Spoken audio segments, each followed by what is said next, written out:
남북 정상회담과 함께 이제 통일을 상상하시는 분들이 점차 늘어나고 있는데요. 자, 그래서 오늘은 통일을 준비하는 과정에서 혹은 통일이 다가오는 그 시점이 됐을 때 우리에게 닥칠 수 있는 몇 가지 경제적인 문제점들을 한번 검토해 보도록 하겠습니다. 오늘은 그 첫 번째 시간으로 돈 문제입니다. 고급스럽게 표현하자면 화폐 통합 문제라고 우리가 표현을 하는데요. 아주 쉽게 말하면 북한의 10,000원을 한국 돈 얼마로 바꿔줄 것이냐라는 문제입니다. 이게 분단됐던 국가가 합쳐질 때뿐만 아니라 유로존에서 유로화를 한꺼번에 같이 쓰기로 했을 때에도 그때도 불거졌던 문제점인데요. 먼저 독일의 경우를 한번 살펴보도록 하겠습니다. 독일과 서독, 그러니까 동독과 서독이 통일을 했을 당시에 이 독일은 1대1 화폐 교환 비율을 적용을 했습니다. 그게 어쩔 수 없었던 이유가 베를린 장벽이 갑자기 무너진 이후에 시장 논리로 교환 비율이 정해질 만한 이 시간적 여유가 충분치 않았던 겁니다. 당장 내일부터 동독 사람과 서독 사람이 물건을 사고 팔아야 되는데 돈의 교환 비율이 정해져 있지 않다 보니까 이게 시장에 혼란이 생길 것 같았고요. 그래서 1대1로 맞춰줬던 겁니다. 그랬더니 어떤 현상이 발생했을까요? 먼저 동독 근로자들 입장에서는 갑자기 생활 여건이 높아지는 시기 됐습니다. 그러니까 동독은 아무래도 사회주의에 있다 보니까 동독의 1마르크화의 가치는 그렇게 높지 않았습니다. 하지만 서독의 1마르크화는 자유시장 경제에서 탄생한 돈이다 보니까 유럽 전역에서도 인정받는 통화 가치를 갖고 있었거든요.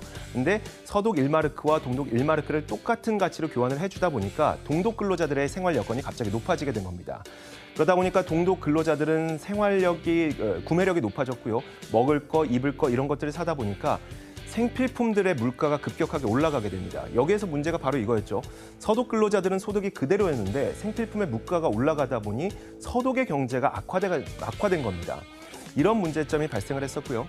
실제로 통일 전후의 서독의 소비자 물가의 상승률을 살펴보니까 통일 전에는 1.3%였던 물가 상승률이 통일 이후 2년이 되자 4.5%까지 급격하게 올라가게 된 겁니다. 서독 사람들이 참 많은 힘겨운 시간을 겪게 됐었죠. 그렇다면 서독만 힘들었을까요? 사실 그건 아니었습니다. 동독 기업들도 난리가 났었는데 그 이유를 살펴보면 동독에 있는 기업들도 그렇고요. 동독 근로자들도 사실 생산성은 좀 낮았습니다. 서독에 비해서. 그게 사회주의 체제에 있다 보니까 어쩔 수 없는 현상이었는데 그래서 동독 기업에서 만들어낸 제품 가격들은 대부분 쌌어야 됐습니다. 저렴했어야 됐지만 갑자기 동독 근로자들의 임금이 급격하게 올라가게 되면서 그 임금을 부담할 수 없었던 동독 기업들은 이 무너지는 기업이 속출하게 되는 겁니다. 그러면서 동독의 실업률이 크게 올라가는 현상까지 발생을 하게 됐던 것이죠.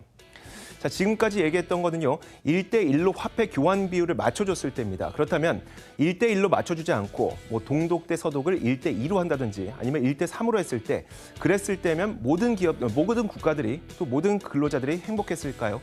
사실 그것도 아니었습니다. 왜냐하면 그 당시를 회고해보는 어떤 연구자들의 이야기를 많이 따라보자면 근로자들은 높은 임금을 찾아서 높은 임금을 주는 곳으로 흘러가기 마련인데 동독과 서독의 그 화폐 단위를 따로 이게 비율을 맞추게 된다면 높은 임금을 주는 서독으로 동독 근로자들이 흘러 들어가게 될 겁니다. 그렇게 된다면 동독 지역은요, 지역 경제가 크게 출렁거리게 되겠죠. 동독은 일할 사람 없는 피폐한 도시가 될 수밖에 없었기 때문에 물론 1대1로 화폐 교환을 했을 때 몇 가지 부작용이 발생하긴 했지만 그것이 훨씬 더 나은 선택이었다라고 회고하는 연구자들이 꽤 많습니다. 우리나라의 경우를 살펴보면요. 동독과 서독이 통일할 당시에 비해서 경제 격차가 훨씬 더 큽니다.